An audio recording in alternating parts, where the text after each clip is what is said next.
Régis.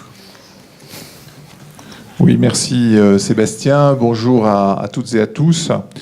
Comme vous l'avez rappelé à l'instant, le déploiement de la fibre en France tourne à plein régime et les chiffres de l'année 2018 le démontrent de manière tout à fait évidente. Donc je vais vous citer un nombre limité de chiffres.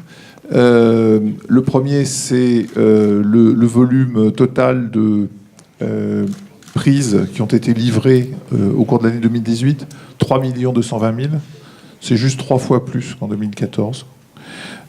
Ça veut dire que le parc installé France entière, il a augmenté de 31%. Et si on focus plus spécifiquement sur la zone d'initiative publique, il y a eu 630 000 prises de livrées et ça représente une augmentation du parc installé de 51%.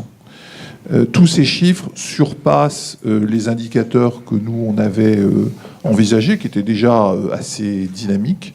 Et donc, on peut estimer que, globalement, le bilan de l'année 2018 est, de ce point de vue, très satisfaisant.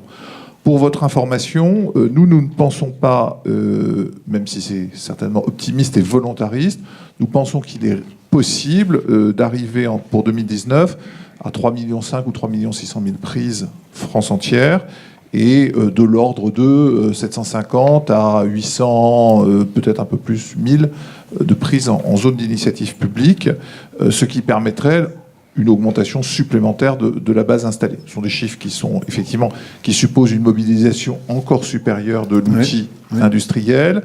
Ça suppose en particulier un bon reclassement, je dirais, des forces industrielles et qui ont été ces dernières années mobilisées sur les zones très denses, qui sont aujourd'hui quasiment entièrement développées, vers des zones moins denses. Donc ça renvoie à des stratégies d'entreprise qui ne sont pas forcément évidentes à maîtriser. Je pense que nos amis ici présents auront des choses à dire à cet égard. Mais on s'attend en tout cas à une année 2019 significativement supérieure à celle de l'année 2018. Au niveau territorial, évidemment, le chiffre national n'est que l'addition des données de l'ensemble des territoires. Comme vous le savez, nous, on travaille essentiellement au niveau du département, même si un certain nombre de projets sont pluridépartementaux. Aujourd'hui, si on considère donc les réseaux d'initiative publique, dans 8 départements, le taux de couverture est supérieur à 30%, c'est-à-dire plus de 30% des prises de la zone d'initiative publique sont aujourd'hui livrées. Je suis heureux de dire que le Calvados fait partie de ces 8 départements. Je les cite parce que on met parfois l'accent sur les soucis ou les difficultés, mais je pense que c'est bien de citer aussi ceux qui marchent bien, et dans l'ordre, je dirais, de niveau de taux de couverture, l'Oise, qui sera donc le premier à achever, sans doute en 2020, la couverture totale de la zone d'initiative publique, la Loire, l'Aisne, l'Ain, le Doubs, l'Eure-et-Loire, la Haute-Loire et le Calvados. Alors beaucoup de ces départements sont des projets assez pionniers qui ont été démarrés relativement tôt. Ce qui est tout à fait frappant quand on regarde les statistiques de 2018, c'est qu'on voit parallèlement ou simultanément l'émergence dans les prises nouvellement livrées des grands DSP concessifs qui ont été signés dans les années 2016 et 2017, donc qui commencent à produire à plein régime, notamment l'Alsace et notamment Nord-Pas-de-Calais. Le point qui reste, je dirais, un petit peu moins satisfaisant, c'est qu'il y a une grande inégalité dans le niveau de déploiement ou le niveau de livraison et de couverture de la zone d'initiative publique. Et c'est vrai qu'à fin 2018, un certain nombre de territoires n'ont pas commencé de livrer des prises. Ce n'est pas nécessairement inquiétant pour les contractualisations récentes. Ça peut l'être un peu davantage pour des contractualisations qui sont déjà un peu plus anciennes et pour lesquelles on peut estimer que ça reflète une certaine difficulté, je dirais, à enclencher, non pas la marche avant, parce que la marche avant est enclenchée, mais en tout cas à arriver à produire et à passer la phase étude. Alors, si on abandonne maintenant ce regard très court terme pour se positionner au regard des objectifs présidentiels, vous savez qu'il y a un horizon à 2020, un horizon à 2022. Je rappelle que la réalisation du bon débit à 2020, 8 mégabits pour tous, et du très haut débit, 30 mégabits pour tous en 2022, repose en toute hypothèse sur des mix de technologies. Donc on ne parle pas de... Là, on sort strictement de ce qui est fibre optique, même si la fibre optique occupe une place dominante. Bon, nous sommes aujourd'hui, sur la base des chiffres, dont nous disposons très très confiance sur la réalisation partout en France des objectifs 2020, et notamment parce que il y a aujourd'hui une émergence importante de nouvelles solutions hertziennes qui vont permettre de venir apporter des solutions aux environ 6% de locaux qui n'auraient pas, autrement que par des solutions hertziennes, accès à du bon haut débit à cet horizon. En ce qui concerne 2022, je dirais que c'est plus loin, donc forcément la perspective est un tout petit peu plus floue et un peu plus incertaine. Ce qu'on constate, c'est que si on évoque les solutions hertziennes, aujourd'hui la seule solution hertzienne qui passe le 30 mégas de manière certaine, c'est le THD radio. Les autres ne sont pas officiellement qualifiés comme très haut débit, ce qui renvoie donc à la question de qu'est-ce qu'il va y avoir comme évolution technique. Est-ce que ces solutions passeront d'ici 2022 en très haut débit, parce qu'on aura besoin, là aussi en 2022, pour réaliser le très haut débit pour tous, d'un mix technologique, à peu près 80% de fibres, à peu près entre 12 et 15% d'ADSL grâce aux très nombreuses montées en débit qui ont été faites, et puis une marge de 5 à 6% de locaux qui auront besoin de solutions hertziennes très haut débit.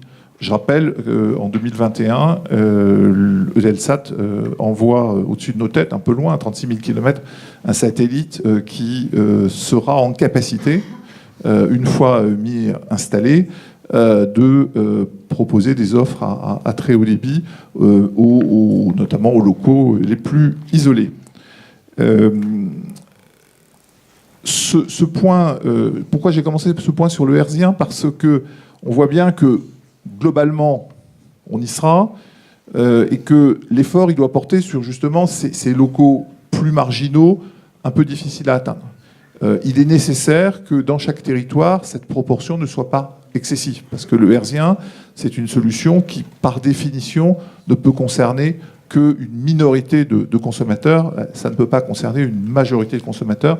Et donc, il est important que le niveau d'atteinte du 30 mégabits, et notamment en FTTH, soit suffisamment élevé dans chaque territoire. Nous avons progressivement réorienté ces dernières semaines et ces derniers mois, et nous continuerons de le faire, notre travail, c'est-à-dire que notre accompagnement des collectivités, que vous connaissez pour ceux d'entre vous qui le pratiquent, il se fera de plus en plus sur la mise en œuvre, et évidemment moins sur la conception et la structuration du projet qui est désormais derrière nous. Dernier point, je voudrais rappeler que nous travaillons sur une enveloppe budgétaire qui est aujourd'hui saturée. Les 3,3 milliards qui avaient été initialement alloués au plan France Très Haut Débit sont aujourd'hui en totalité ou à 99 et quelques pourcents utilisés, principalement pour les réseaux d'initiative publique, pour le guichet cohésion, dont on parlera tout à l'heure, et je préfère parler de dispositif cohésion, parce qu'il n'y a pas réellement de guichet, et puis également à hauteur d'une 50aine de millions par un dispositif qui s'appelle la continuité territoriale numérique, qui s'applique aux territoires d'outre-mer et qui leur permet de relever le niveau de service pour ces populations qui, elles aussi, sont tout à fait pleinement en droit d'attendre la réalisation à 2020 et à 2022 des objectifs présidentiels. Ce qui veut dire que nous avons pris beaucoup de décisions, proposé au Premier ministre beaucoup de décisions financières en 2018, mais elles portaient plutôt sur des décisions de financement, c'est-à-dire la confirmation d'engagements de principe qui avaient été pris antérieurement. Donc il s'agissait d'arrêter de manière définitive le plan de financement d'un certain nombre de projets pour lesquels nous avions déjà fléché antérieurement des budgets parfois très importants. Voilà ce que je peux dire. Je pense qu'on reviendra pendant le débat sur la question des AMEL. Ça m'étonnerait qu'il n'y ait pas de questions sur le sujet. On aura. Voilà, et donc je laisse la parole aux prochains intervenants. Merci beaucoup. Moi j'avais une question quand vous parlez effectivement de la fermeture du guichet. Donc on sait que le guichet est fermé jusqu'à la fin de l'année. Est-ce qu'il réouvrira? J'ai peut-être une question idiote, mais vous parlez de 3,3 milliards d'euros. Le plan, il était estimé à 22 milliards d'euros en 2013 à son lancement. divisé par 3, opérateurs, collectivités, État. Donc si je compte bien, ça fait environ 7,3 milliards par acteur. Donc est-ce qu'il va y avoir un abondement si il y a déjà 3,3 milliards qui ont été fléchés? C'est-à-dire, dans ma tête, il manque 4 milliards, mais c'est peut-être idiot comme calcul. Moi, je répondrais par deux manières. Est-ce que nous sommes en capacité d'atteindre les objectifs présidentiels 2022 sans abondement supplémentaire de l'enveloppe? La réponse est oui. Est-ce que ce sera plus facile de le faire si nous avons une enveloppe supplémentaire? La réponse est également oui. Ok, donc la question reste sur la table. Cyril Lenot, vous avez été interpellé tout à l'heure par David Revers sur la question de cette fameuse question de l'arrivée des Océans. Voilà. Est-ce que vous avez un peu d'infos là-dessus? Je crois qu'il y a des bruits qui ont couru, il y a une des déclarations officielles. Est-ce que vous avez une bonne nouvelle pour nous, Cyril? Tu veux que je commence par ça? J'aimerais. ça fait quelques années qu'on t'embête avec ça. Oui, alors il se trouve que régulièrement, avec la fougue qu'on lui connaît, Philippe Augier nous interpelle tous les ans, donc à peu près à la même époque, en disant mais bon, que se passe-t-il? Bon, il n'y a pas que lui, je vois Monsieur Collin qui est là, évidemment, que ce soit Jean-Léonce Dupont, évidemment, et puis la région aussi nous interpelle sur ces sujets-là. Alors donc, fin du suspense, oui, en effet, Orange vient massivement sur l'ensemble des réseaux d'initiative publique et pas que les réseaux d'initiative publique qui sont opérés par Orange, c'est-à-dire tous les réseaux. Donc c'est une décision qui a été donc annoncée hier. Alors pourquoi hier? C'est parce que sans doute il y avait un événement aujourd'hui à Deauville, donc on a essayé de faire matcher les deux et donc on vous en remercie. Et bien sûr et donc on a le plaisir, la joie de vous annoncer en effet que Orange va massivement sur l'ensemble des réseaux, quels qu'ils soient, et voilà. Donc c'est une super bonne nouvelle. On est très heureux, y compris pour nos clients, parce qu'ils attendent évidemment qu'on puisse utiliser des supports qui sont plus efficients que le cuivre pour passer sur des services qui sont bien supérieurs. On a aujourd'hui un marché qui est stabilisé, avec des acteurs qui sont connus, reconnus. Donc la promesse de la fibre doit être tenue et on sait qu'elle sera tenue. Et donc c'est pour ça que Orange s'est décidé à le faire. Alors certes, on avait un certain nombre de priorités jusqu'à présent, et c'est pour ça que peut-être qu'on avait fléché l'ensemble de nos efforts sur plutôt le lancement de la ZTD, le lancement de la zone AMI.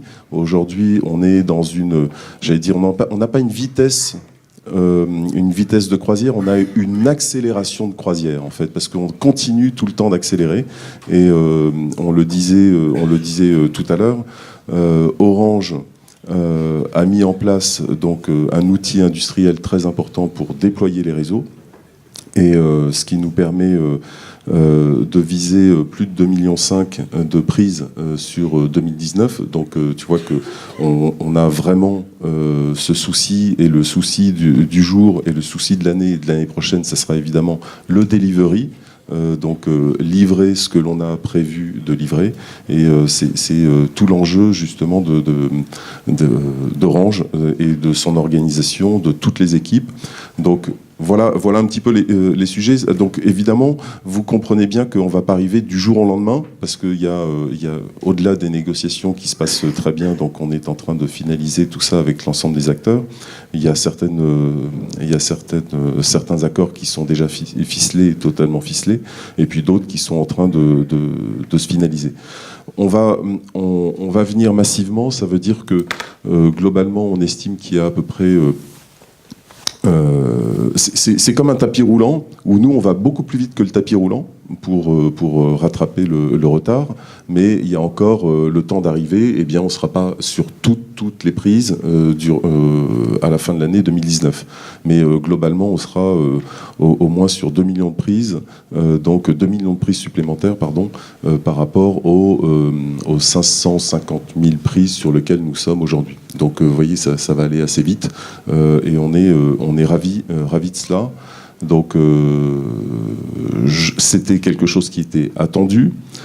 certes, nous avions la pression. Il faut savoir que Orange, dans ces contrées, dans les zones dites un peu plus rurales, eh bien, a une part de marché qui est importante, un certain nombre d'habitudes et une qualité de service est attendue par nos clients. Donc, c'est une très très très bonne nouvelle pour eux.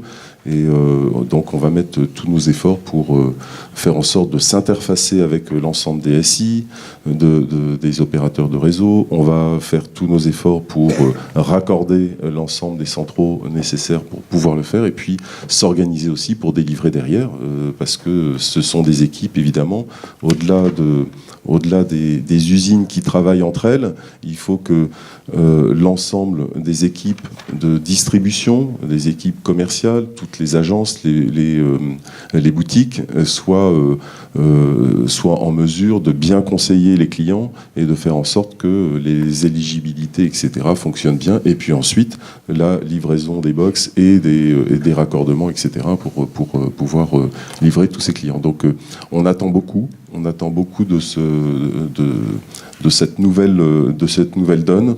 Et on est tous très motivés et très heureux chez Orange de pouvoir participer à cet aménagement du territoire et à la couverture en service de tous les habitants. C'est vraiment essentiel pour nous en tant qu'opérateurs à la fois multiservice, multicasquette et surtout opérateurs sur l'ensemble du territoire, et quel que soit que ce soit le grand public, que ce soit les entreprises, et les collectivités, bien évidemment. Voilà. Donc, très heureux de pouvoir partager cette nouvelle avec vous aujourd'hui. Et bien évidemment, sur ce territoire, je pense que l'année prochaine, pour les états généraux des RIP à Deauville, on pourra compter des clients, évidemment, sur Deauville et la Côte-Fleurie. Et également sur le Calvados, bien évidemment, monsieur le vice-président. Voilà. Merci beaucoup Cyril, merci pour cette bonne nouvelle. Donc on a envie de dire que l'équipe est au complet finalement, puisque aujourd'hui, effectivement, Orange arrive sur les RIP officiellement dans le cadre d'un calendrier.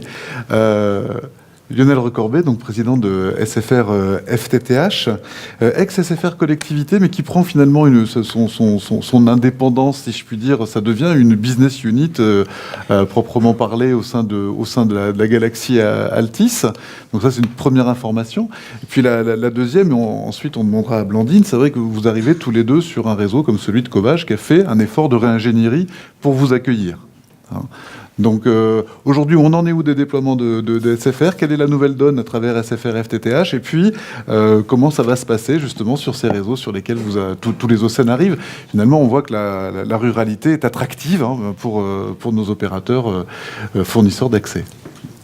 La ruralité est très attractive, et c'est vrai que c'est une très bonne nouvelle pour l'ensemble des opérateurs de RIP qu'Orange arrive sur les réseaux d'initiative publique.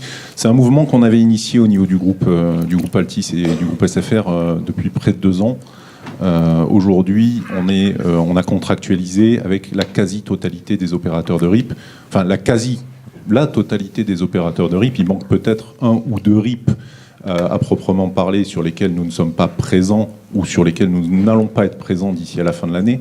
Mais sur l'ensemble des réseaux d'initiative publique, aujourd'hui, le groupe Altice est présent en tant que fournisseur d'accès Internet et propose ses solutions à très haut débit, puisque au-delà de la couverture du groupe, puisque le groupe aujourd'hui a un patrimoine de près de 12,5 millions de foyers éligibles à l'offre fibre de SFR, on a, au travers de la nouvelle structure qu'on vient de créer, SFR FTTH, avec des partenaires, aujourd'hui, une entité qui est le bras armé, l'opérateur d'infrastructure pour déployer le très haut débit, le FTTH en France, puisque près de 5 millions de logements seront raccordables au travers de cette nouvelle entité, que ce soit les déploiements qui ont lieu en zone moyennement dense ou les déploiements qui ont lieu dans le cadre des réseaux d'initiative publique. Donc on a vraiment une structure et une force de frappe qui s'est organisée, qui s'est mise en œuvre pour pouvoir assurer l'ensemble de ces déploiements, aussi bien sur la partie financement, aussi bien sur la partie ressources humaines, aussi bien sur la partie gestion de la sous-traitance. Le groupe Altice a cette capacité, et c'est vrai qu'on parle souvent des difficultés de ressources humaines sur la sous-traitance. Le groupe Altis a la capacité d'avoir internalisé une grande partie de sa sous-traitance et donc n'est pas dépendant d'une sous-traitance qui est effectivement très tendue. Mais effectivement, on est sur l'ensemble des réseaux d'initiatives publiques, de l'ensemble des opérateurs, et notre objectif est d'être partout présent et le plus rapidement possible. Et c'est peut-être aussi, au-delà de la pression politique qu'il y a pu y avoir sur Orange pour qu'il soit présent sur l'ensemble des réseaux d'initiatives publiques, c'est peut-être aussi une raison de cette accélération de l'opérateur historique qui fait qu'aujourd'hui, des parts de marché sont captées par un opérateur comme SFR, puisque on est à plus de 30 000 clients sur les réseaux de Covage, d'Axione et d'Altitude aujourd'hui. Voilà, c'est une réalité. Il y a eu des mots, il y a eu effectivement des communiqués de presse qui sont parus par d'autres opérateurs qui ont dit qu'ils allaient être présents sur l'ensemble des RIP, etc.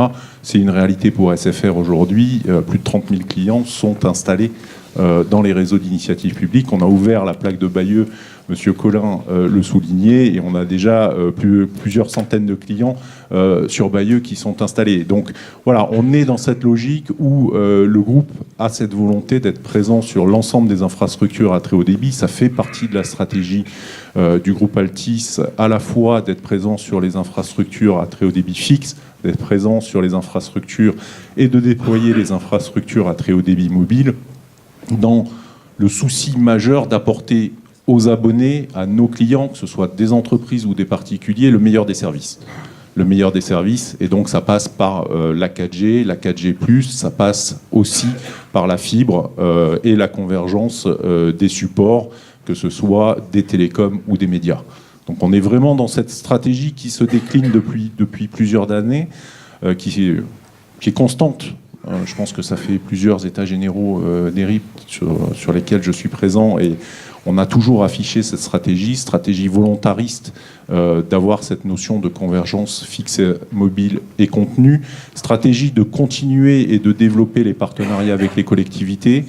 On a eu un vrai retour en force, je dirais, sur l'année 2018 au niveau des réseaux d'initiatives publiques, des partenariats qu'on a pu nouer avec les collectivités. On a signé les DSP du Gard, les DSP de la Corse, des Pyrénées-Atlantiques, de l'agglomération de La Rochelle, mais on s'est aussi lancé dans des discussions massives avec les collectivités autour des AMEL, avec plusieurs contractualisations en cours de finalisation sur le Grand Sud, sur l'Eure-et-Loire, pour étendre cette stratégie de déploiement, de développement des infrastructures sur le territoire national.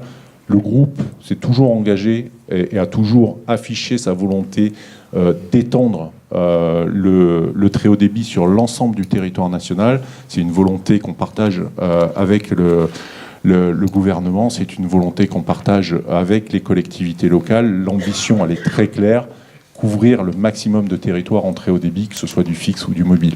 Donc on est dans cette continuité, on est dans cette volonté d'avancer, et bien évidemment, sur les réseaux qui ne sont pas des réseaux SFR, on est présent, et on est d'autant plus présent, et on a des forces commerciales qui se démènent pour tous les jours pour gagner de nouveaux abonnés.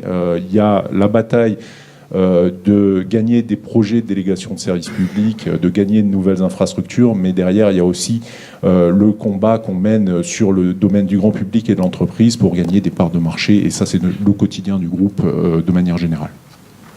Merci Lionel Recorbet. J'ai une question pour vous deux. Effectivement, vous êtes quand même les locomotives de ce déploiement. Il y avait des fortes attentes. Pendant plusieurs années, voilà, vous nous avez expliqué que vous priorisiez d'abord vos propres réseaux. Maintenant, vous arrivez. Est-ce qu'il faut entendre que, finalement, aujourd'hui, les RIP sont pour vous des espaces de rentabilité ? Est-ce que c'est clairement ça aussi ? Vous avez des dynamiques économiques propres, c'est-à-dire aujourd'hui, le client RIP, finalement, qui passe du bas débit au très haut débit avec vous, finalement, il va enclencher plus facilement sur un abonnement fibre que ceux que vous rencontrez peut-être en ZTD, qui déjà sur la DSL ont 8 mégas et puis qui peuvent encore attendre. Est-ce qu'il y a aussi cette prise de conscience-là ? Est-ce que ça a guidé une part de votre réflexion ? Vous savez que globalement, la part de marché du FAI Orange sur ces zones RIP est de l'ordre de 50%. Donc forcément, c'est une zone qui nous intéresse. Vous pouvez bien l'imaginer.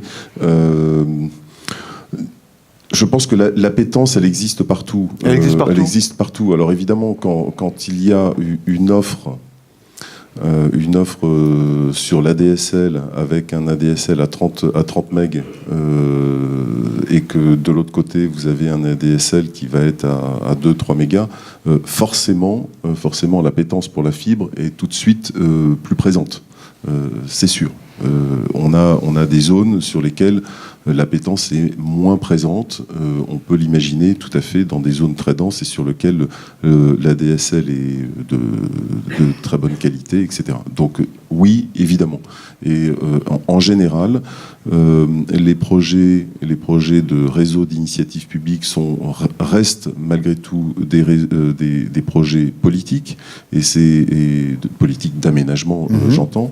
Et ça veut dire bien évidemment que les zones qui ont été privilégiées, priorisées par les politiques, c'est évidemment des zones sur lesquelles il y avait une forte appétence parce qu'il y avait notamment des débits qui étaient moindres. Donc forcément, les premières prises qui sortent sur les réseaux d'initiative publique, on voit un intérêt qui est majeur de la part des clients et des populations qui sont couvertes. Donc ça c'est sûr. L'équilibre économique du FAI, quel qu'il soit, il se fait par rapport à sa capacité de distribution, à sa part de marché, et puis surtout au tarif qui est pratiqué par les RIP. Donc aujourd'hui, ces tarifs, ils sont somme toute assez encadrés, et ce qui fait que à la fois l'offre elle-même, la technicité, l'ensemble des normes, etc., fait que normalement un FAI peut venir. Il y a plusieurs modèles, on le sait, et un modèle activé, un modèle de cofinancement, un modèle de location, tout ça en fonction des FAI. Nous, pour notre part, à partir du moment où le réseau est construit selon les modalités au goût des OCEN, comme le répliquait tout à l'heure M. Collin, et bien à partir de là, si ça a bon goût, ben on vient, c'est sûr. Donc voilà. Et donc ce qui fait que oui, on est tout à fait à l'aise pour venir sur ces réseaux, bien évidemment. Sur la partie déploiement, je voudrais juste rappeler, puisque en analogie à ce que disait Lionel Recorbet, sur le déploiement du très haut débit sur la France, pour rappel, Orange, ça représente aujourd'hui, on va franchir notre 10 millionième prise sur le mois de mars. Donc ça montre bien que voilà, on y est. Je vous l'ai dit, une vraie force de frappe, de déploiement, etc. Mais on a 30% de part de marché sur les RIP. Sur les zones qui sont hors zone AMI, on va dire, que ce soit à travers les AMEL, à travers toutes les opérations fonds propres qu'on peut avoir, des extensions de zone AMI, etc. On a eu, sur ces zones-là, on a le territoire de Belfort, les Hautes-Pyrénées, l'Orne, une partie de l'Orne aussi qui nous a demandé de déployer en propre, la Haute-Vienne, Lot-et-Garonne par exemple, et puis une autre opération en partenariat. Donc ces projets-là nous intéressent évidemment. On a, en plus de ça, ce sont des projets qui sont intéressants parce que ils viennent dans la complémentarité de ce qui est fait sur 2019-2020, sachant que sur 2019-2020, les capacités de production françaises sont ce qu'elles sont, et donc il y a sans doute un peu de surbooking, mais en tout état de cause, il faut aussi donner de la visibilité à nos partenaires qui font les déploiements sur les années d'après. On ne peut pas demander à une industrie d'accélérer et stopper en 2021. C'est pas possible. Ça veut dire que sinon, cette industrie va vraiment se casser la gueule. Et comme on a en face de nous des gens qui sont raisonnables, eh bien, ils organisent les choses pour qu'il y ait une diminution petit à petit par rapport au programme de production. Et c'est hyper important. Donc, on a, nous, avoir des déploiements qui vont continuer, notamment sur les zones dites AMEL, et puis sur les zones RIP qui vont continuer sur 2021, 2022, 2023, c'est très important pour arriver à une stabilisation de ces équipes. Sinon, c'est le fiasco assuré, et de toute façon, les entreprises ne le feront pas. Voilà. Reçu. Lionel, donc cette question de la rentabilité des espaces RIP? Je pense que la notion de rentabilité, elle existe, mais ce n'est pas la notion fondamentale. Aujourd'hui, on n'a pas des sous-territoires ou des sur-territoires pour SFR. Un abonné qui soit dans une zone RIP de Covage, d'Altitude ou d'Action, ou même d'Orange, ou qui soit sur une zone RIP de SFR, il a droit au même service.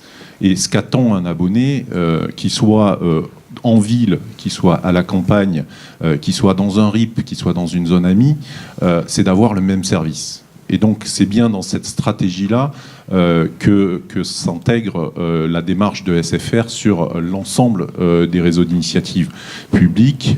C'est bien d'apporter le même service à l'ensemble de nos abonnés, la même qualité de service. Effectivement, il faut que le réseau d'initiative publique réponde aux critères de qualité de service des FAI, des grands FAI.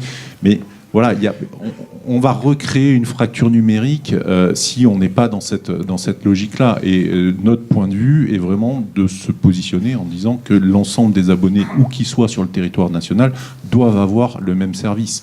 Après, sur les réseaux d'initiative publique que l'on opère, on fait en sorte d'ouvrir un maximum ces réseaux à l'ensemble des opérateurs.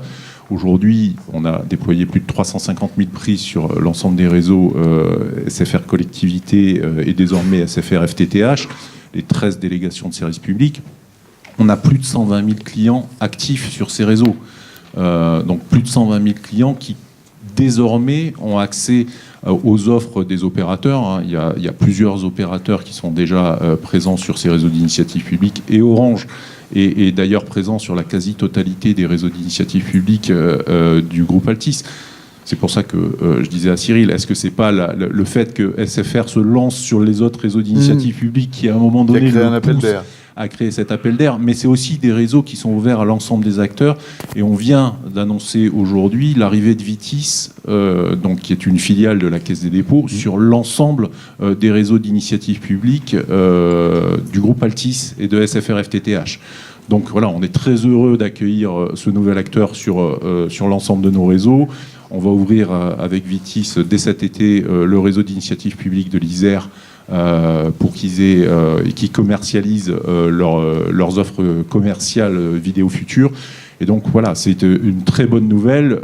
L'enjeu pour nous, c'est vraiment d'apporter à l'ensemble de la population un service équivalent à celui qu'ils peuvent retrouver sur les zones AMI et sur la zone très dense.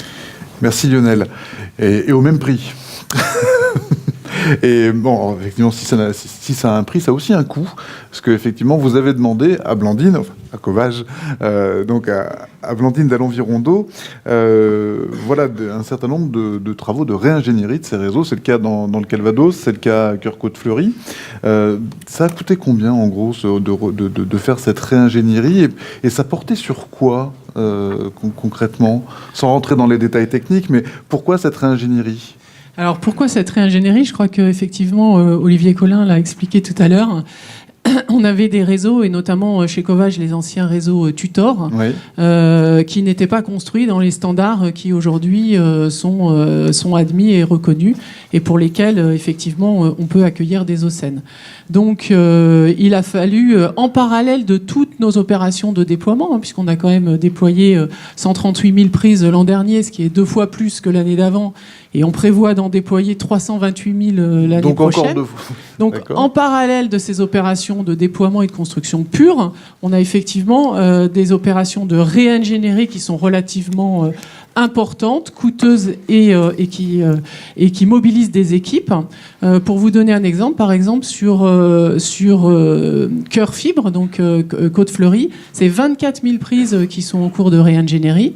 Et pour parler du Calvados, c'est 70 000 prises qui sont en cours de réingénierie. Donc ces opérations, elles se font effectivement en parallèle des opérations de déploiement et de construction par ailleurs. Donc effectivement, ça nécessite des équipes qui sont organisées, des process industriels qui sont évidemment nécessaires aujourd'hui, et beaucoup d'énergie et de motivation. Et ces règles d'ingénierie, elles datent de quand ? Elles ont été stabilisées quand, les règles d'ingénierie qui aujourd'hui font l'unanimité dans la communauté des opérateurs ? Je ne sais pas si je suis la meilleure personne pour répondre à cette question. Peut-être que Régis pourrait Mais Ouais. Donc mon voisin de droite me souffle que c'est depuis quasi toujours. Bon, ce qui est sûr, c'est que dans notre... Vous pouvez, si quelqu'un a la réponse ou un bout de la réponse, n'hésitez pas. Je crois qu'il faut quand même se souvenir que lorsqu'on lance l'opération Calvados en 2012, quand on fait notre délégation de service public, il y a des critères pour ce que l'on appelle les RIP de deuxième génération. En 2012, vous avez des RIP de deuxième génération, c'est-à-dire qu'on construit le Black Down, c'est ce que vous aviez vu sur la carte tout à l'heure, et les 74 postes de mutualisation. Et nous avons nos SRO qui sont enfouis. Et là, par contre, il y a une nouvelle donne qui tombe en 2014, c'est-à-dire 2 ans après l'accord que nous avions reçu. Les grands opérateurs nationaux veulent être, tout comme pour la téléphonie, avoir des armoires. Et à partir de là, si vous ne mettez pas les armoires, vous n'aurez jamais les grands opérateurs. C'est tout simple. Parce que ce que nous avions construit, ça fonctionnait. Vous inquiétez pas, on avait déjà toute notre infrastructure départementale qui était dessus et ça fonctionnait superbement bien. C'est vrai que pour compléter ce que disait Olivier Collin, on a des opérateurs qui commercialisaient sur le Calvados, effectivement. Maintenant, effectivement, il faut comprendre aussi que quand on travaille avec des opérateurs d'envergure nationale, il faut forcément avoir des standards et des process qui soient industrialisés et qui soient les mêmes partout, et ce qui est compréhensible. Donc aujourd'hui, cette ingénierie, pour prendre l'exemple de Cœur-Côte-Fleury, ce sera fini quand ? Alors l'exemple de Cœur-Côte-Fleury, ça sera terminé en 2020. D'accord. Voilà, donc les calendriers, les équipes sont mobilisées sur ce sujet. Et à l'échelle du Calvados ? Et à l'échelle du Calvados, on est sur à peu près les mêmes temporalités. Ouais. Super.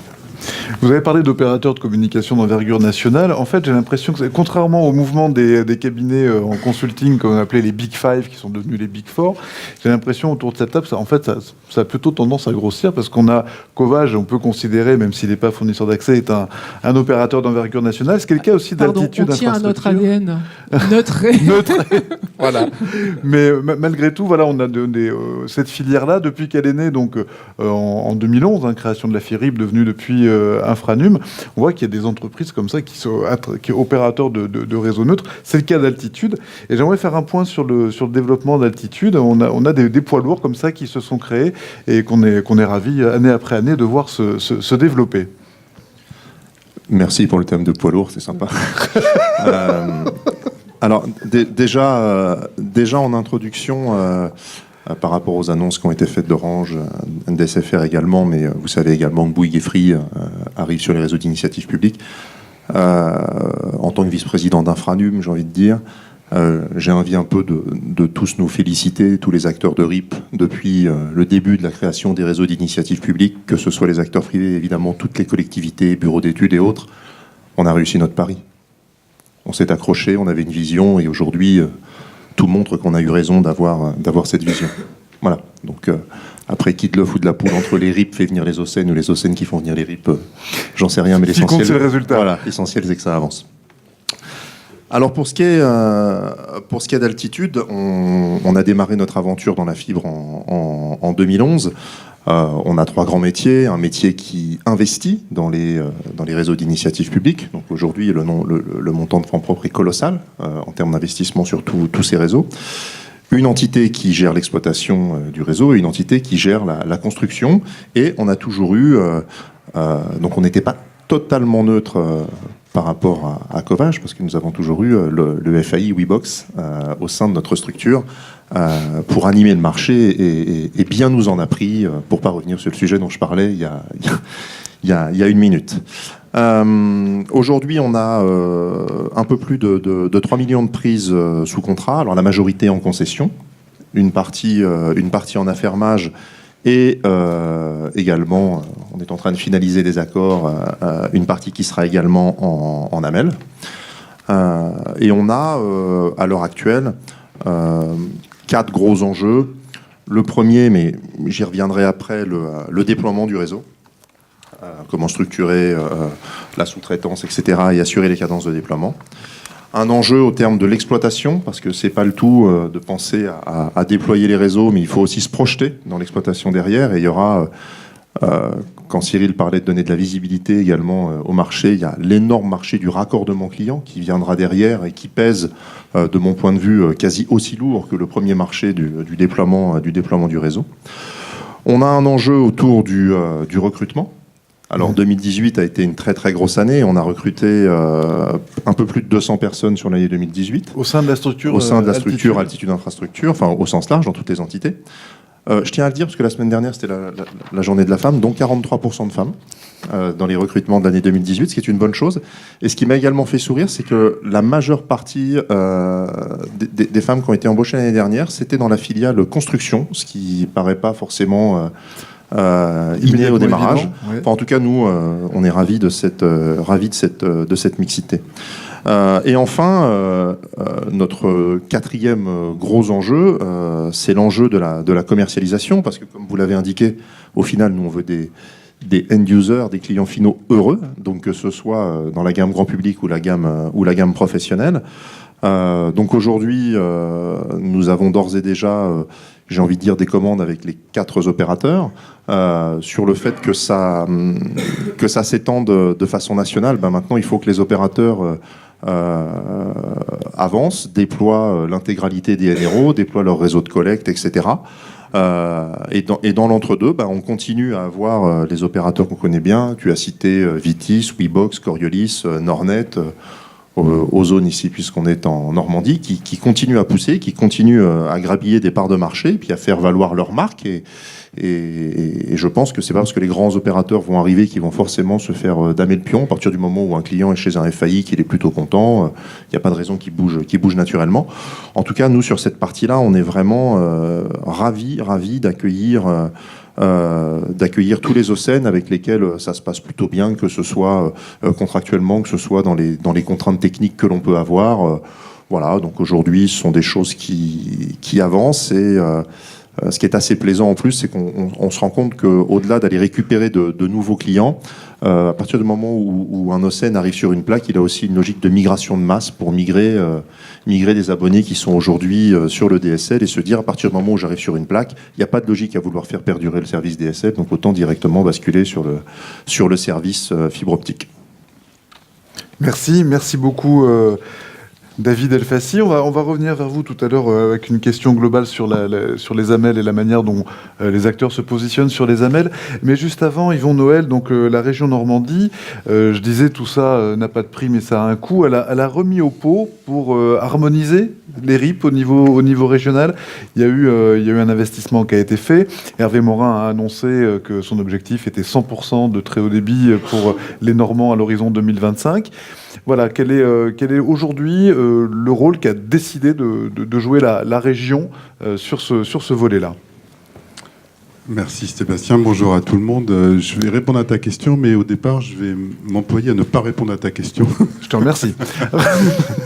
Parce que je voudrais d'abord excuser l'absence d'Hervé Morin et puis de Françoise Guégaud qui, au dernier moment, n'a pas pu se libérer. Et donc, je présente donc les excuses de ces deux élus, donc de grands élus pour le numérique. Je voudrais commencer mon propos avec des remerciements, en fait, qui vont s'adresser aux entreprises de l'écosystème numérique normand. Parce que je pense que tout ce qui arrive aujourd'hui, sans les entreprises et leur investissement et leur ancrage territorial, il ne se passerait rien. Alors je pense que si j'étais dans une autre région, directeur d'aménagement numérique d'une autre région, je pourrais avoir le même propos, mais je ne citerai pas forcément les mêmes entreprises, forcément. Mais je pense que c'est l'occasion ici de rendre hommage à ces entreprises. Alors finalement, quand on regarde l'écosystème, alors je vais recentrer quand même sur la question de la fibre et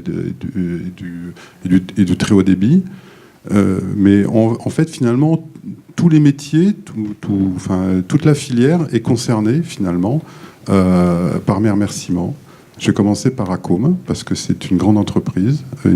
Alors elle n'est plus, paraît-il, la plus grande scope de France, puisque Scopelec aurait dépassé. Après, voilà, en tout cas, très bien. Et en tout cas, donc, Accom, c'est quand même la fibre, c'est la production, et donc c'est ancré dans le territoire. Alors, tout à l'heure, on a présenté Altitude Infrastructure, là, donc David à mes côtés, mais quand même, c'est une entreprise normande, voilà, à le signaler, c'est important. Et en plus, avec un partenariat ancien, notamment avec David, à l'époque où, même avant 2012, même avant 2011, la création d'Altitude Infrastructure, puisque donc on avait déjà des contrats, la région, avec Altitude, pour fournir l'Internet à nos lycées, à nos collèges, notamment, etc. Et donc, il y a plein de choses qui ont été faites. Une entreprise qui est toute naissante, Innovance, quand même, qui est née quand même aussi en Normandie, dans la Manche, et qui a posé d'ailleurs, je me souviens, un peu un pavé dans la mare dès 2014 aux EGRIP, c'est daté, ça fait 5 ans, qui a fait que du coup que le directeur de l'agence du numérique de l'époque a quasiment entre guillemets recruté pour faire une étude sur ces questions donc à Paris pendant 3 mois, on avait quand même posé cette question finalement de la ressource qui était et avec d'autres acteurs, FIRIP maintenant Infranum, Objectif Fibre, le Credo qui est présent aussi dans la salle. Donc franchement avec des ancrages normands très très importants. J'ai envie de dire que, alors même si Orange est forcément un opérateur national, n'empêche l'ancrage territorial d'Orange avec Orange R&D, c'est aussi un gros partenariat. D'ailleurs, ce qui est intéressant, alors je voudrais rebondir en fait sur ce qu'a dit Cyril, les grandes annonces d'Orange, etc. Moi, finalement, j'ai l'avantage d'avoir un petit peu l'âge et donc de voir avec une perspective historique ce qui s'est passé, parce que Orange finit toujours par prendre les bonnes décisions au bout d'un certain temps. C'est ça qui est intéressant. Enfin, moi, j'aime beaucoup ça. Alors, ça fait beaucoup d'amitié que je dis ça avec Orange, parce que moi, je me souviens qu'au début de l'Internet, quand moi, je faisais mes premières connexions, vous savez, que le truc qui fait bidong, voilà. Eh bien, à 14K, donc peut-être même un peu moins, en fait, France Télécom à l'époque, l'Internet, c'était pas forcément son truc.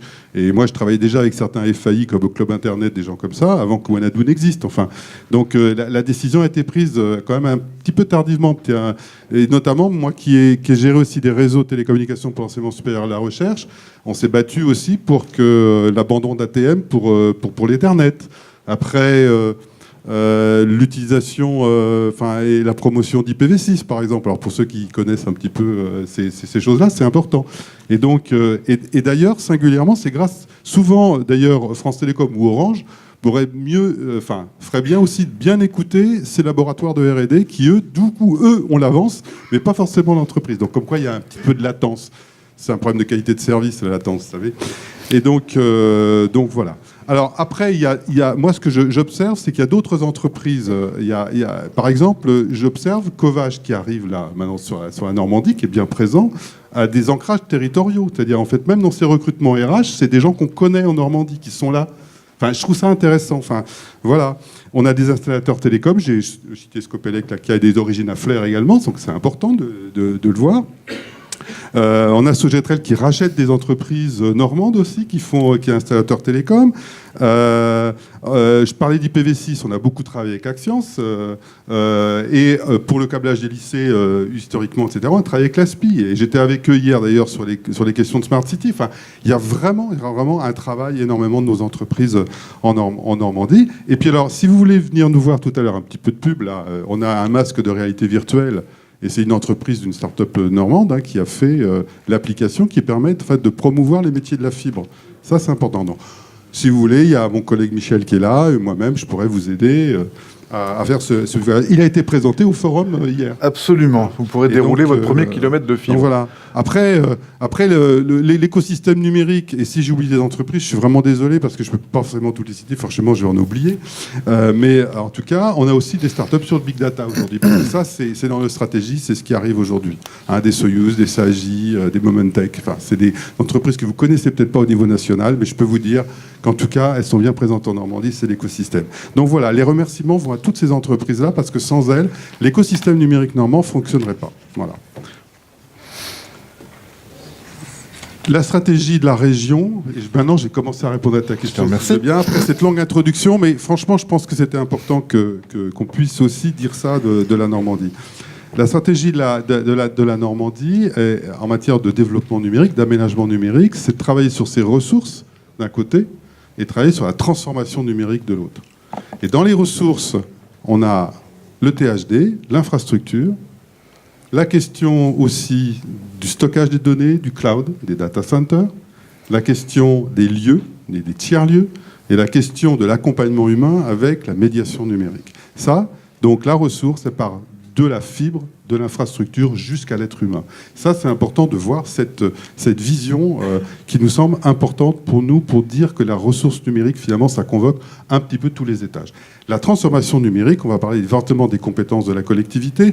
Monsieur Collin, tout à l'heure, vous avez parlé des blocs d'écoles, etc., scolaires, raccorder la fibre. Bon, bah, typiquement, la compétence de la région, c'est aussi d'avoir fibré l'ensemble de ses lycées. Aujourd'hui, c'est fait. Donc c'est quand même intéressant. Et ça, c'est la transformation numérique de l'éducation, mais aussi on aide pour la santé, on aide pour l'enseignement supérieur et recherche, je l'ai cité tout à l'heure, avec des espaces innovants. Donc c'est un peu tout ça. Et aujourd'hui, on est plutôt sur la donnée, parce que c'est ça qui va aussi être... Parce que mettre de la fibre, c'est bien, comme on dit souvent, c'est bien parce qu'après, il y a des usages dessus. Et aujourd'hui, la donnée est importante. Et comme je dis toujours, si la donnée, en plus, devient ouverte, on abaisse la valeur sur la donnée intrinsèquement pour décaler la valeur sur le service. Et c'est ça qu'il faut faire. Et donc créer maintenant l'écosystème numérique, ça va être aussi l'écosystème de la donnée.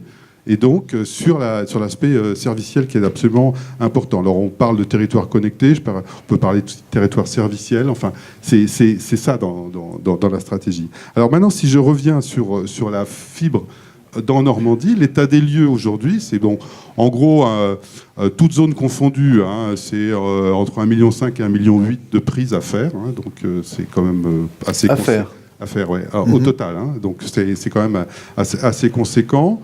On est plutôt, la Normandie actuellement, en matière d'indicateurs, on est plutôt dans le peloton du milieu, hein, en termes d'avancement. Alors après, si on retire la région parisienne...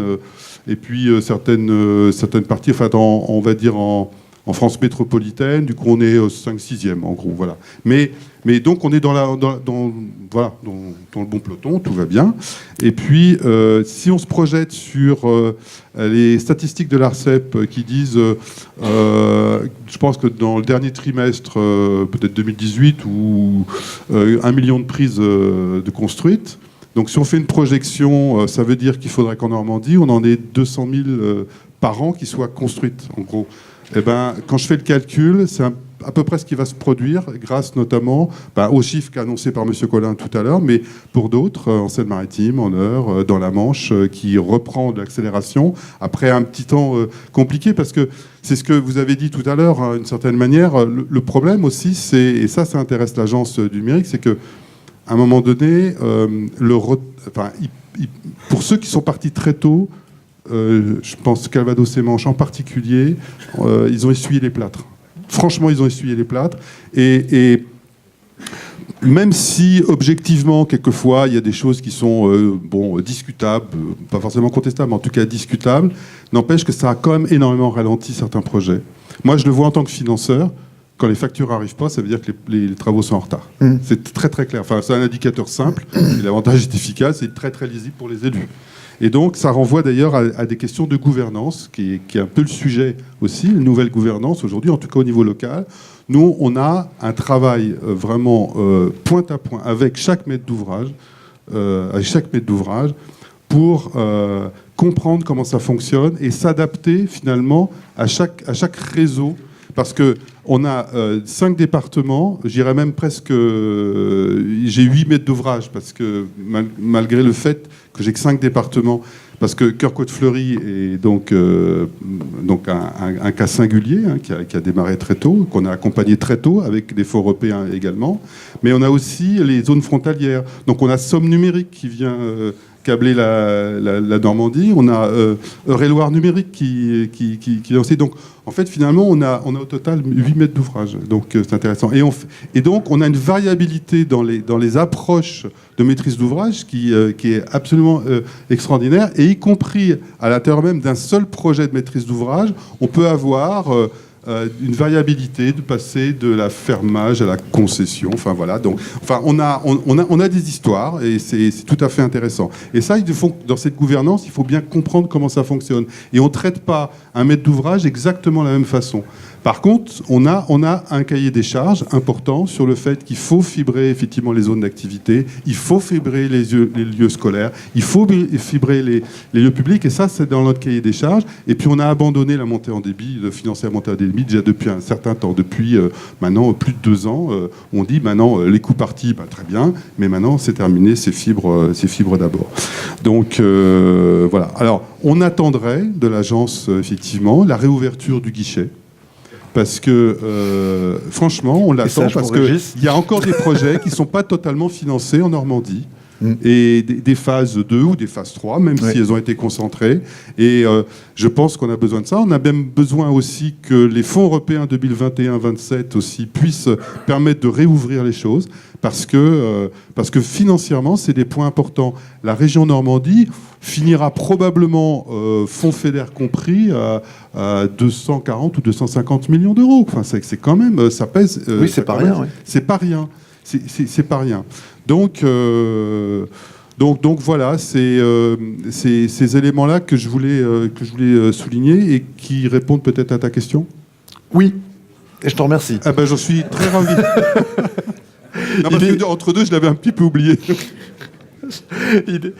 Il est midi, on déjeune à 13h30, hein, donc c'est pour ça qu'on a pris les pains au chocolat et les croissants avant. Il nous reste 10 minutes pour parler des AMEL, du New Deal et de cette fameuse agence de cohésion des territoires qui donc devait être préfigurée, c'était en mai dernier, le rapport Morvan. Enfin, on en est où, Régis, de cette agence de cohésion des territoires? Est-ce que vous avez de l'info? J'ai pas d'infos privilégiées. Je peux simplement dire que l'Assemblée nationale, après le Sénat en novembre, a voté en début de semaine la création de cette agence et que même s'il y a quelques différences relativement limitées entre les textes votés respectivement par chacune des assemblées, les 2 assemblées ont bien voté l'intégration de l'agence du numérique au sein de l'agence de la cohésion des territoires. D'accord. Ce qui était, je dirais, depuis le début dans le projet. Oui. Absolument. Donc cette intégration doit se faire au plus tard, au 1er janvier 2020, et il nous est demandé de travailler en mode, je dirais, préfigurant cette organisation dès que possible. Avec une mission qui était affichée au départ, qui était de porter de l'ingénierie d'État vers les territoires. Ça prendrait quelle forme? On sait un peu mieux ou pas? Alors, en fait, il y a 2 composantes. La première, c'est que la NCT, elle porte des programmes. Et donc, à ce titre, elle porte les 2 programmes, France Mobile et France THD, qui existent. Et donc, il est tout à fait naturel et logique qu'on regagne. Et effectivement, le deuxième volet, c'est un volet, c'est quelle ingénierie du numérique sur d'autres sujets, 5G, l'Internet des objets, des choses comme ça. Donc là, il faut qu'on se dote de compétences, parce que ces compétences, on ne les a pas, de manière à effectivement pouvoir apporter du conseil et peut-être préfigurer d'autres programmes pour les années 2020 et après. Ce travail, ce chantier, il reste à faire. C'est jamais tout à fait banal que de quitter une structure, d'en rejoindre une autre qui par ailleurs se crée en même temps, où on va rejoindre et travailler avec des structures qu'on connaît un peu mais pas forcément encore très bien. Voilà. Et donc il faut faire ça progressivement de manière à ce que la cohésion de l'ensemble soit aussi rapidement que possible satisfaisante et que surtout la dynamique des programmes en cours ne soit pas affectée. Parce que pendant les travaux, les ventes continuent. C'est ça. Donc, oui, à demi-mot, on peut entendre que finalement, la réouverture du guichet, c'est l'agence du numérique, enfin l'agence de cohésion nationale des territoires qui aura à le faire ou pas. quelque part, puisqu'on a une fermeture officielle jusqu'à la fin 2019. Cette agence secret, c'est elle qui va arbitrer ça à un moment donné. On peut l'imaginer. En tout cas, ce ministère-là.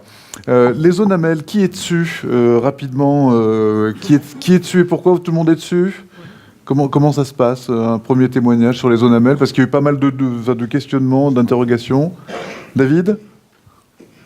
Alors, chez Covage, effectivement, on a deux départements qui se sont positionnés en faveur d'une AMEL avec nous. Donc, il reste ensuite des étapes à franchir, l'avis de l'ARCEP et puis après le décret, bien sûr. Donc, ces étapes, la cible, c'est courant avril 2019. D'accord. On redonne le principe des AMEL qui le fait? C'est assez simple. L'agence du numérique a explicité le fait qu'avant toute réouverture du guichet, on va dire ça comme ça, les collectivités devaient globalement, si elles comptaient faire un RIP, elles devaient quand même consulter si jamais il n'y avait pas des opérateurs privés qui souhaitaient déployer en propre, avec donc leurs propres investissements, sans recours à la subvention, les zones en question. Et puis à partir de là, les collectivités étaient souveraines et choisissaient soit de faire appel à cet opérateur privé, soit finalement relancer un RIP parce que les conditions n'étaient pas satisfaisantes. Globalement, c'est ça. Si on vulgarise les règles, je ne dois pas me tromper très fort, Régis, sur les règles.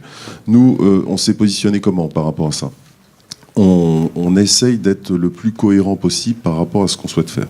Donc on a regardé les zones sur lesquelles il y avait une grande cohérence sur la partie complémentarité par rapport à ce que l'on faisait déjà, donc complémentarité à la zone AMI par exemple, sur lesquelles on était en train d'investir et sur lesquelles on avait les capacités à la fois économiques et opérationnelles de réaliser ces opérations, que ce soit d'un point de vue calendrier, qui consiste d'une certaine manière dans une extension partielle Oui, une extension, on peut dire comme ça, une extension de la zone AMI. Donc le fait est que il n'est pas ce qu'on a fait, c'est qu'on a surtout regardé ça, et ce qui nous a amené à nous positionner plutôt sur des AMEL qui étaient en complémentarité des zones RIP phase 1 sur lesquelles Orange avait été sélectionné. Donc ça nous paraissait très cohérent de le faire de cette manière-là. Deuxième chose, c'est qu'on a regardé aussi et on s'est positionné sur des projets sur lesquels les collectivités nous avaient expressément appelés. Donc on ne se serait pas forcément positionné, mais la collectivité est venue nous voir en disant si nous souhaitons véritablement que Orange vienne regarder ce projet-là et se positionne. Donc et à ce moment-là, on a étudié et on a regardé si oui ou non on pouvait... On a vu qu'il y avait des zones qui donc ont finalisé ou qui sont en cours de finalisation, puisqu'aujourd'hui il y a toute une instruction en effet avec un avis de l'ARCEP qui est attendu. Ce qu'il ne faut pas, c'est que on voit bien qu'aujourd'hui il y a des règles, que ce soit sur la zone très dense, que ce soit sur la zone AMI, que ce soit sur la zone RIP, il y a des règles qui fonctionnent et qui font qu'aujourd'hui les opérateurs viennent, les FAI nationaux, les FAI y compris de niche où voilà, il y a un certain nombre d'acteurs qui viennent et il s'agirait que les règles restent à peu près les mêmes, que ce soit sur les technologies, que ce soit sur les conditions d'arrivée, etc. Si ça commence à changer, eh bien, ça risque de déstabiliser les choses. Donc, notre souhait à nous, et la façon dont on répond, c'est pour qu'il y ait une grande homogénéité entre ce qui est fait sur l'ensemble de ces zones et qu'on n'ait pas une sorte de créature bizarre et qui fait que la donne est à nouveau rebattue. Donc ça, c'est important, y compris sur les conditions tarifaires. Donc il faut qu'on ait des tarifs qui soient globalement en harmonie avec ce qui se fait ailleurs, en cohérence avec ce qui se fait ailleurs. Voilà. Donc ça, c'est important. Mais je ne sais pas si l'ARCEP en dira un mot tout à l'heure. On verra avec Guillaume. Quelqu'un d'autre veut intervenir sur la MEL rapidement? Non, simplement pour dire que nous avons été également candidats à pas mal de procédures AMEL. Donc, il y a des dossiers qui sont à l'heure actuelle j'ai l'impression que c'était un peu comme avec le guichet. Il y a des dossiers qui sont en instance de décision suite à l'avis de l'ARCEP et pour avoir la notification du Premier ministre. Donc on est vraiment dessus. La seule chose que je peux indiquer sur les AMEL, c'est qu'effectivement, ça part vraiment d'une bonne intention au départ, une bonne initiative pour regarder en quoi le secteur privé peut venir supplanter l'initiative publique qui était prévue au démarrage. Mais encore une fois, pour moi, il y a deux cas. Il y a des cas où rien n'était prévu a priori en tant que tel. Il y avait le choix entre dire est-ce que je fais un RIP ou est-ce que je fais un AMEL. Donc dans ces cas-là, je trouve que c'est vraiment une bonne initiative. Par contre, et je dis ça en plus parce que si ça va au bout, on en sera victime, mais à partir du moment où un RIP est lancé, même en retard, même s'il essuie les plâtres, etc., je pense que vouloir tout casser pour repartir vers un AMEL est une grosse erreur. Et je pense que ceux qui font ça, les collectivités et les opérateurs qui sont partis dans cette aventure s'en mordront les doigts, mais on en reparlera. Donc comprenne qui peut. Monsieur Collin a compris. Est-ce que l'un d'entre vous souhaite rajouter quelque chose? Oui, Lionel? Juste un dernier point sur les AMEL, effectivement, pour le groupe, on s'est doté d'une force de frappe SFR FTTH avec des financements, 3,6 milliards pour financer l'intégralité des investissements sur le territoire. Le groupe répond à l'ensemble des projets qui sont lancés par les collectivités. Le groupe a une vraie volonté d'investir. On a investi 7 milliards d'euros au cours des 3 dernières années sur les infrastructures. Notre volonté, c'est de continuer, je vous l'ai dit, à développer les infrastructures sur le territoire national. Ces infrastructures, bien évidemment, en revanche, elles doivent rentrer dans un cadre. Elles doivent rentrer dans un cadre. Et donc, on prend ce cadre-là. Le cadre, c'est le L3313, qui est fixé par l'ARCEP, et qui fait que ces déploiements sont des déploiements engageants. Donc l'idée, c'est aussi de garantir aux collectivités que les déploiements vont bien avoir lieu. Parce qu'on ne se lance pas dans l'aventure. On ne lance pas une AMEL pour dire on va peut-être déployer de la fibre. Non, on va déployer de la fibre, on va le déployer conformément à un plan de déploiement qui est validé. Et c'est pour ça qu'on attend les arrêtés du régulateur, parce que ce sont des arrêtés engageants, comme les opérateurs privés comme SFR et Orange les ont pris dans la zone AMI. Derrière, il y a potentiellement des pénalités vis-à-vis des acteurs qui prennent ces engagements AML, c'est jusqu'à 3% du chiffre d'affaires. Oui, quand même. Pour citer le groupe Altis et SFR en France, on est à 11 milliards de chiffre d'affaires. Donc quand on prend un engagement à hauteur du chiffre d'affaires de l'entreprise, il y a effectivement une responsabilité dans la mise en œuvre de ces déploiements qui est conséquente. Et encore une fois, la volonté d'avoir des financements privés mobilisés sur les déploiements à très haut débit sont pour nous quelque chose d'important. Merci. On va être obligé de s'arrêter là. Je vais vous demander d'applaudir nos panélistes de cette table ronde. Régis, vous restez avec moi.